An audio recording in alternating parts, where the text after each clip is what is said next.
Drone வணக்கம். இன்று வீதிகளில் நிறைய விபத்துக்களை நாங்கள் சந்திக்கிறோம், பார்க்கிறோம்.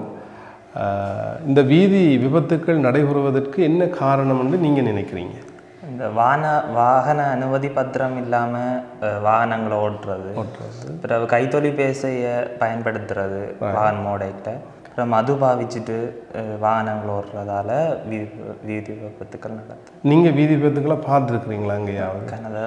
கனதடவை பார்த்துருக்குறீங்க. குறிப்பிட முடியுமா சில வீதி விபத்துக்களை, நீங்கள் பார்த்த வீதி விபத்துக்களை?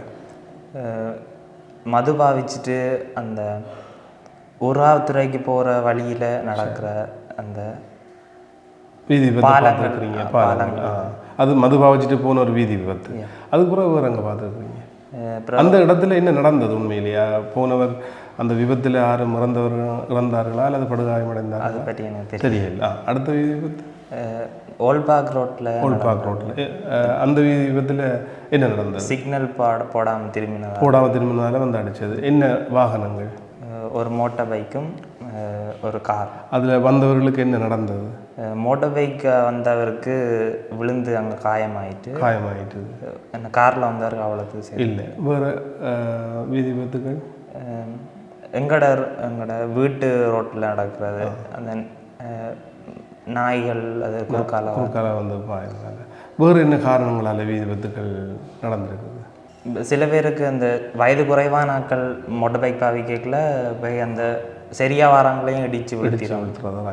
இந்த வீதி விபத்துக்களை இல்லாமக்கிறதுக்கு, குறைக்கிறதுக்கு என்ன செய்யலாம்னு நீங்கள் நினைக்கிறீங்க?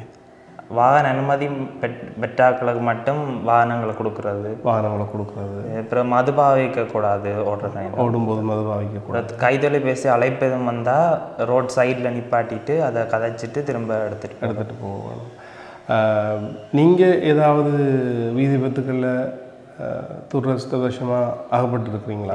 இல்லை, இதுவரை இல்லை. ஆனால் நீங்கள் பார்த்துருக்குறீங்க அந்த இதுகளில். அப்போ அந்த பார்த்த அனுபவத்திலேருந்து நீங்கள் என்ன நினைக்கிறீங்க? வெளியில் போகிற போது துவிச்சக்கர வண்டியிலேயோ அல்லது மோட்டார் பைக்லேயோ அல்லது நடந்து போகிற போது வீதியில் பயணிக்க வேண்டிய தேவைகள் நிறைய இருக்குது. பள்ளிக்கூடம் ஆரம்பிச்சுன்னா நிச்சயமாக நீங்கள் வீதியில் பயணிக்க வேணும். அப்படி போகிற போது என்ன உணர்வை நீங்கள் பெற்றுக்கொள்கிறீங்க? அந்த கவனமான ஒரு முறையில் பைக்கை ஓட்டிகிட்டு போகணும்னு நினைக்கிறீங்க. இதை விட மேலதிகமாக வேறு ஏதாவது, அதாவது வாகன செலுத்துனர்களுக்கு, பாதசாரிகளுக்கு, குறிப்பாக மாணவர்களுக்கு எதுவும் சொல்ல விரும்புகிறீங்களா? மாணவர்கள் பாடசாலை போகிற போது, பாடசாலையிலேருந்து வருகிற போது, டியூஷனுக்கு போகிற போது, வருகிற போது, வெளியில் போய் வருகிற போது என்ன செய்யணும்னு நீங்கள் நினைக்கிறீங்க? குறிப்பாக மாணவர்கள் வீதி விதிமுறைகளை சரியான முறையில் கடைப்பிடிக்கணும். உங்களோட பார்வையில் மாணவ மாணவியர்கள் வீதி நடைமுறைகளை சரியாக கடைப்பிடிக்கிறாங்களா? சில பேர் கடைபிடிக்கிறதில்ல, சில பேர் கடைப்பிடிக்கிறாங்க. அது ஒரு பொதுவான கருத்து. பொதுவாக கூடுதலானவர்கள் அப்படி செய்கிறார்களா அல்லது இந்த வீதி ஒழுங்குகளை பற்றி பாடசாலையில் நிறைய விழிப்புணர்வு ஏற்படுத்தப்படுது? ஆனால் சில பேர் அதை பாவிக்கிறதில்ல, அதை கண்டுகொள்கிற இல்லை. நாங்கள் அந்த சம்பவத்தை சந்திக்கு மட்டும் நாங்கள் அதை பற்றி யோசிக்கிறதில்லை. ஆனால் ஒரு கவலையினமாக அல்லது ஒழுங்கை பின்பற்றாத நிலையில் நாங்கள் இந்த வீதி விபத்தை சந்திக்கிற போது பெரிய துன்பங்களை பின்னால் அனுபவிக்க வேண்டி வருகிறது.